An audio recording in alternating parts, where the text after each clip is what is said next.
Hello everyone, I'm Gemma Beall. Welcome to Beyond Second Cognition. I'm recording from my computer today and there's a slight buzzing sound, so I apologize for it, but it is what it is. Today I want to talk about filters versus telescopes. And I kind of want to share with you kind of where my mind's been going for the past several months, actually, trying to figure out a way to put certain things in context about my own path, just to kind of give others a different perspective to look at. And I find for myself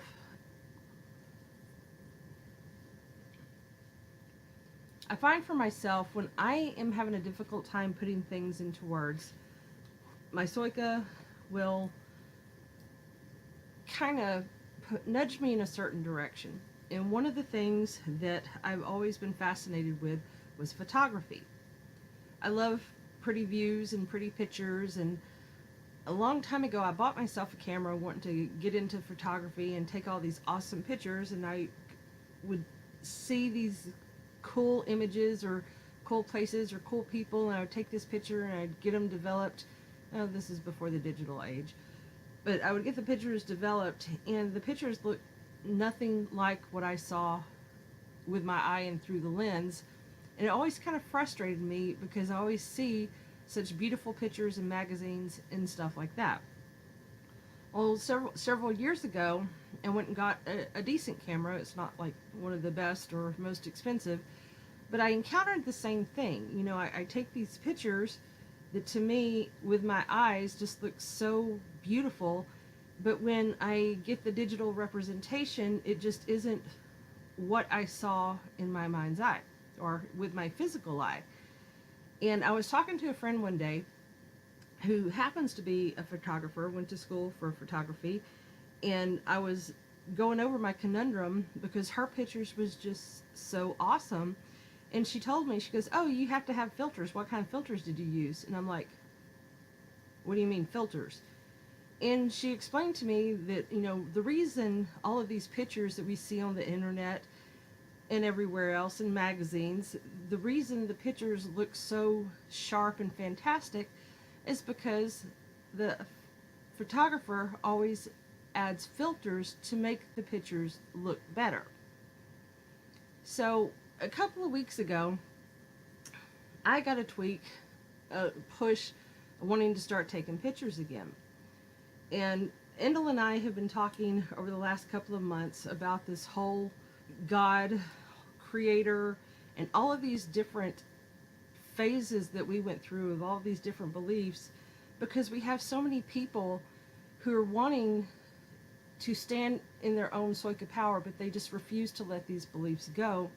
And I kind of want to use this analogy of filters versus telescopes to kind of give you all a glimpse of how I see it through my eyes, where my own path is concerned. So this is not just an audio presentation, this is also a visual presentation. So if you're off doing your dishes or whatever listening to me, take a couple of minutes and sit with me while I show you some of my points of view. As I've shared with y'all before, I was raised in Christianity. We went to church every Sunday, most of the time on Wednesday nights, and it was something that we were always doing. I was raised in the Bible Belt, so of course religion was always surrounding me, whether I was at school or at home. And one of the things with Christianity, of course, is this belief in God and Jesus. So I'm going to start with my experience on the God thing. And from as far as I can remember, I don't remember what age I was going to church. I know by the age of 5 is when I started getting in trouble at church for questioning things because it just didn't make sense. And after getting in trouble many times, then I started to embrace it because it was better than getting a spanking or getting put in timeout or whatever they did back in those days. So here we have God, and then we have a preacher who is going to translate to us the Word of God for us lowly people. So the tree in this picture is representative of the whole God concept. You see this tree, and you see, well, you see how the picture looks. You're looking at it. So you have God, then you have a preacher, and little bitty old me, and the bottom of the God hierarchy. And then once I got away from Christianity, I left Christianity as a teenager. And even when I was in my 20s, I still had family trying to pull me back into the fold, and I would go to the church periodically, just to appease family members. But I still, even though I still questioned it, I still felt that there was some entity above me controlling my life and controlling the direction of my life, and I had absolutely no fucking say whatsoever. When I got on my path and embraced my path, there are quite a few concepts in the New Age that I embraced. And the next one of those was the Creator. Now you see this picture over here. It's the same tree. And the first tree was a picture of a tree with a filter on it. This is the same tree with a different filter. And here you have Creator, and underneath there's little bitty old me. And this tree with this filter is basically the same concept, but it's just changed to make it appear different. But it's still a hierarchy that has a Creator over me, running my life and directing my life, and I have no say whatsoever. And then little bitty old me standing over here doing whatever this Creator's whim is for my life.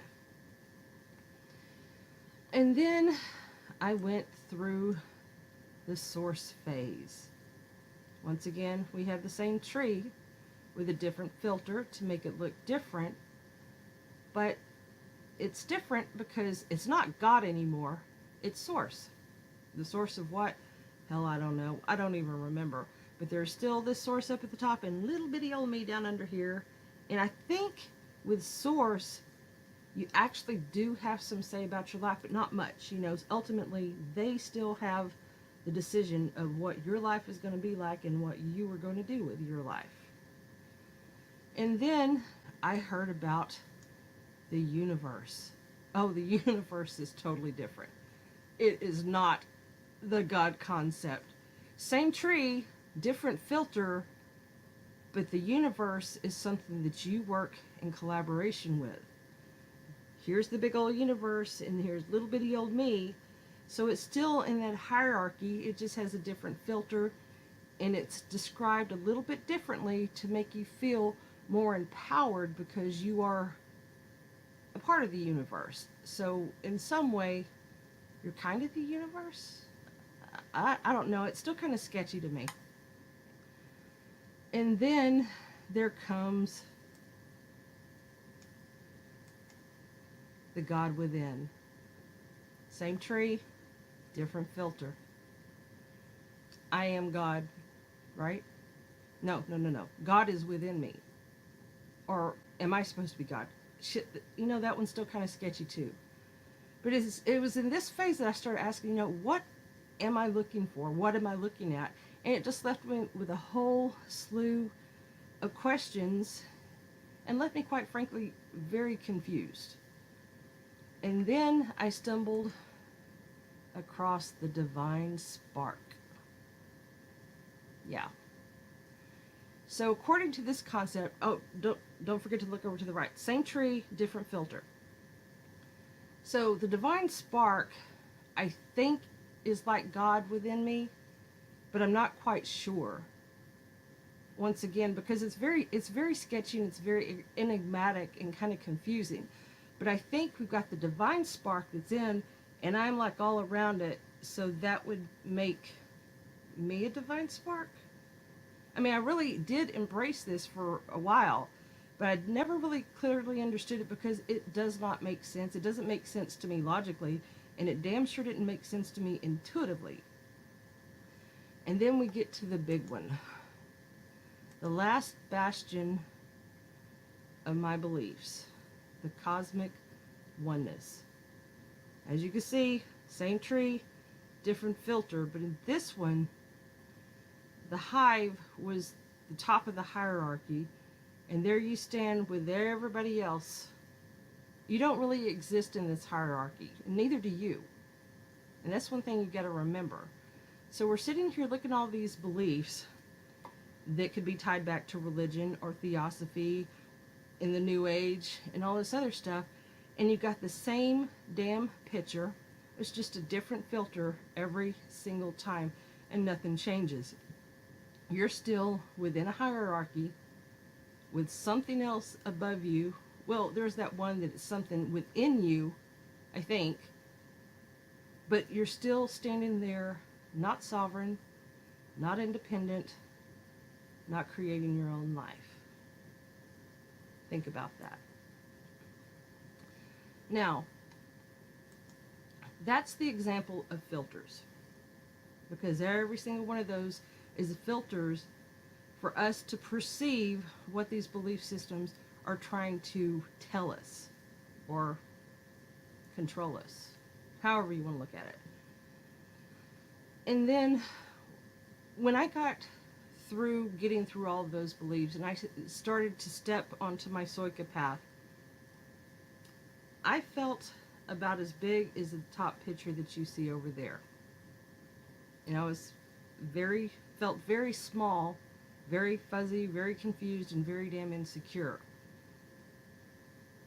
But that was still bigger than the little bitty teeny speck down at the bottom of the screen that I felt after exiting all of those damn belief systems, because I was looking through those filters that everybody else put before me. And they're not filters that I chose, but they are filters that were put on me. Now, this is one of the things that we tell you about walking the PSOYCA path. The PSOYCA path is about standing in your own power. It's about claiming your power, your personal sovereignty over your conscious advancement and your cognitive advancement. And when you step on that path, I don't think that there's any one of us that came to this path without one or more of those other filtered belief systems not under our belt. So I don't know about you. Look at your path. How did you feel when you realized that all of that was bullshit and you're standing there on your own and you just don't really know what direction to go? How powerful did you feel? How small did you feel? How tall did you feel? What did you feel? And I want you to focus on that, and because those feelings are the wake of those other belief systems that were not of your choosing. Regardless if you embraced it or not, did you really purposefully choose to embrace them? And that's a question that you also need to ask yourself. Once I got on my path and I was on my PSOYCA path, let's see, I pretty much ditched it when Endel and I met, so that was about 11 years ago. That's when I began my PSOYCA path. And when I showed you how big and small I felt on that path. And this picture here, after I claimed my power, you can see is just a little bit bigger, and you can see a little bit more information. And then as I started claiming my own power, this is what I see of myself. The picture's getting a little bit bigger and there's a little bit more detail. And as I grow and as I expand and as I progress, the picture gets bigger and I see a little bit more. And here's what I want to point out about the telescope.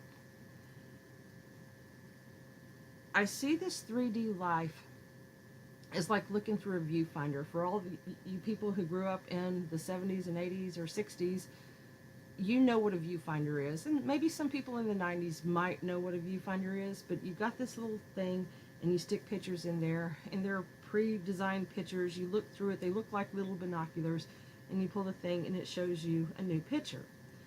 Well, this first cognition system and all these beliefs are like that viewfinder. But when you start your PSOYCA path, it's like looking through a telescope. And what do we use telescopes for? We use telescopes to allow us to see something that is beyond the scope of our naked eye. And hell, even a microscope can do the same thing. It allows us to see more than what we can see with our naked eye. So the PSOYCA path is like looking through a telescope. You remove the viewfinder and all the filters that come along with it, and you start looking through a telescope, and if you want to see farther, if you want to see clearer, you make the adjustment that expands the picture and allows you to see it with clarity. And these pictures right here, the more I grow, the more the picture I can see and the larger the picture gets. And the more I grow, the bigger the picture gets and the more I can see. And every time I remove a filter that's been put on me by either FirstCog or the Hepime virus, that picture gets bigger and more details get involved. Bigger, more details. Until finally, I'm standing here in my own PSOYCA power, looking at me through my lens, not the filters of the first cognition. And that's what this goal, this road, the road to the second cognition in our PSOYCA presence is about, is claiming your sovereignty, removing all the filters that everybody else has put on you, and allowing the picture of you that you see for yourself to become larger and more defined and more details as you grow and expand yourself. You can't see more or see the bigger picture when you're still looking through your viewfinder. And the one thing I really want to point out about this path, and this is one of the lessons that this presentation brought to me today. When I'm talking to you, I speak of your PSOYCA, and when I talk about me, I speak of my PSOYCA. I don't call it me. And part of this process is about getting rid of the filters, getting rid of the person that the first cognition world created, and allowing your PSOYCA to step forward and be the creator and be the one, this driving force of this lifetime that you're living. And I've had conflicts all along the way, and I spoke with it with crew out there, and I've spoke with it internally with my own PSOYCA, and I always still refer to it as something separate from me. It's not separate from me. That's still a filter that I was wearing until today. So when I talk about me, make no mistake, I'm talking about my PSOYCA. And when I say you, make no mistake, I am talking about your PSOYCA. I'm not talking about the person that you were before you decided to step into your PSOYCA. I'm talking about you as your PSOYCA, not the Hepime-infected individual who's trying to escape first cog, but your PSOYCA that is moving into the second cognition. I want to thank everyone for listening and contemplating this information. Until next time, I'm Gemma Beall. Stay the course and don't give up on yourself.